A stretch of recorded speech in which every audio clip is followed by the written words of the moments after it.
Hey folks, I'm giving you the task of working outdoors, and so we will also be using your brown Conte pencil, which I will show you here, and we'll be working with this today.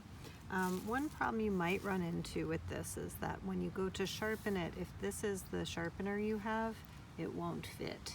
So this is a problem for some of you. You may have a wider pencil sharpener, and that would be really helpful because that's the one that will fit.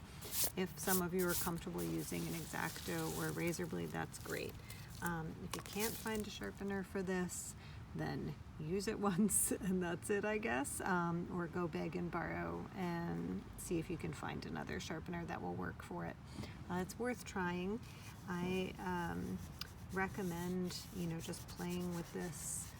It's very similar to charcoal, but slightly less of a mess, and it can be used in addition to charcoal. It just has a very different feeling to it. So you can play with it where you're just kind of using it to get gesture and tone.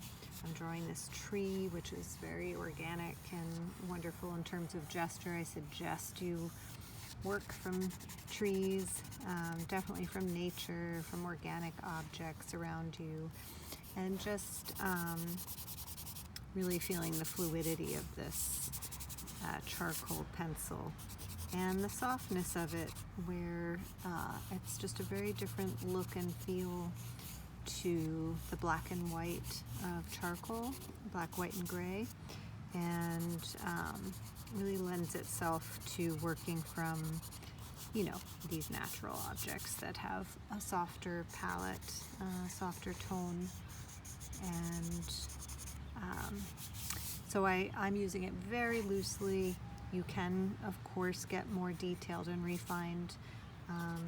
You can also really play with mark making because it's kind of a fatter mark that it has.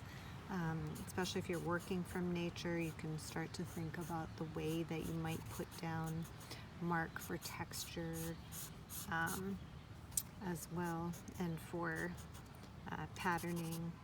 I'll show examples of how different artists have used this material, but I think it's really nice for fast, open sketches. You can, work with a frame around things a bit if you want. You can let things stay linear in some areas and get quite dark in others. Also, I wanted to mention that you can play with using water to tone this. Now, once you add the water, you can't work on top of it right away because it needs to dry, and also you can't erase. Where you can erase when you haven't used the water. So certainly use that reductive method to pull in light if you would like to, but do it before you decide to use water because you won't be able to erase that part. So it's a very forgiving, lovely medium in this way. If you can continue to use it, assuming that you can sharpen and go on using it, I would say if you could do 5 studies outdoors, that would be the assignment. If you can only do 1 because you can't sharpen this, you can use any medium you like to work out of doors. Okay, you could use the Sketch and Wash pencil, you can use the ink, you can use charcoal, you can use graphite, but I'd like you to do 5 nature studies where you're really going outside and finding what you're interested in, drawing and working however you like, but thinking about tone, gesture, mark, and letting nature sort of guide the way that you draw. So it's a much different experience than working from photographs, and there will be interruptions, there will be leaf blowers, there will be people coming up and talking to you maybe. but hopefully you can find a peaceful spot and hang out for a little bit and commune with the natural world and with this material. And I hope you enjoy using it. I hope you can find a good pencil sharpener because I think it has a really nice effect.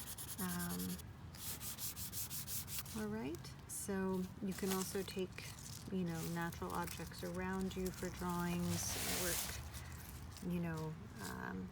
from these objects. You could work with stones, you can find old dried up flowers and do some beautiful natural studies of these objects as you go. All right, so 5 or 6 pages of nature studies with the sepia pencil if possible, and if not, with any other mixed media you have, and that will be part of your last assignments.